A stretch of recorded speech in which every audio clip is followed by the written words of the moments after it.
à l'instant, 9h43, l'heure des télescopages de Bruno Donnet. Bonjour Bruno. Bonjour Philippe. Tous les jours, Bruno, vous analysez ici les stratégies médiatiques et ce matin, vos télescopages ont pour titre les téléfilms de Noël. Épisode 2. Oui, épisode 2, Philippe, parce que vous vous souvenez qu'il y a tout juste 3 semaines, nous étions encore au mois d'octobre, et je m'étais amusé ici même, c'était l'épisode 1, qu'au moment où la météo était plus que clémente, Quelle température il fait ? Il fait environ 25 degrés dehors. la télévision avait, c'est pas de bol, une idée surprenante de nous sortir la neige, les doudounes et ces fameux téléfilms de Noël. Je peux savoir pourquoi t'as sorti ta combinaison de Tu ski? sais très bien que c'est à cause du concours de bonhomme de neige, fais pas semblant. Voilà, le télescopage climatique était des plus cocasses, mais je vous avais expliqué que les chaînes planifiaient la diffusion de leur programme plusieurs mois à l'avance, ce qui justifiait qu'elles ne se soient pas méfiées des aléas météorologiques. Mais cette semaine, c'est un tout autre télescopage que j'ai pris en pleine poire. Du reste, à ce niveau-là, il ne s'agit plus de télescopage, mais plutôt d'embouteillage, je vous raconte. Figurez-vous que j'ai allumé ma télévision sur W9, votre chaîne Nathalie Renou, ce dimanche. Alors, à midi, la chaîne diffusait un téléfilm intitulé « L'amour revient toujours à Noël ». Sarah? Joyeux Noël! Joyeux Noël. À 14h, elle a passé les souliers de Noël. Joyeux Noël. Joyeux Noël! À 16h, un Noël recomposé. On fait du ski toute la journée la veille de Noël. À 18h, un prince pour Noël. Vous voulez un sapin? On vient d'en recevoir. Avant de terminer la journée avec le bien nommé Noël tous les jours, un téléfilm dans lequel le personnage principal s'appelle, je vous le donne en mille, Ah, Noël.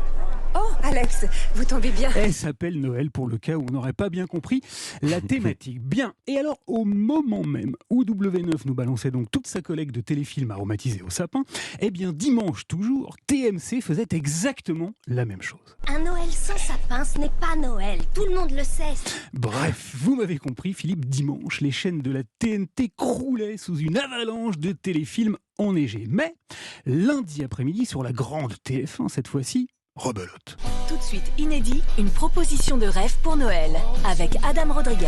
Je me suis repris une bonne rasade de Noël cathodique et il y avait donc encore de la neige plein mon écran. Et à 15h40, un rôle sur mesure pour Noël. Du coup, je me suis demandé pourquoi la télévision nous abreuvait de ces bidules avec fausse neige et pull moche tous les ans à la même époque et dans de telles proportions. Eh bien, la réponse est simple, Philippe, c'est parce que ça cartonne en termes d'audience. En temps normal, entre 14h et 17h, TF1 fédère en moyenne 1 200 000 téléspectateurs. Mais quand elle diffuse des téléfilms de Noël, sa part d'audience double. Non. Voilà pourquoi elle débute la diffusion de plus en plus tôt dans la saison.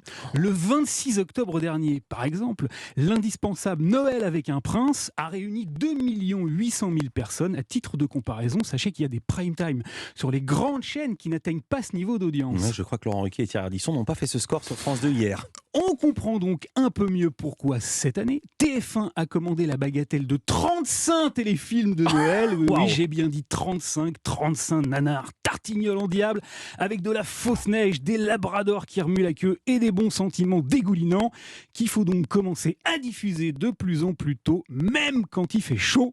Car comme vous le savez, cher Philippe, Noël est la fête de l'abondance, on n'en fait jamais assez. joyeux Noël. Déjà, merci beaucoup Bruno Donnet.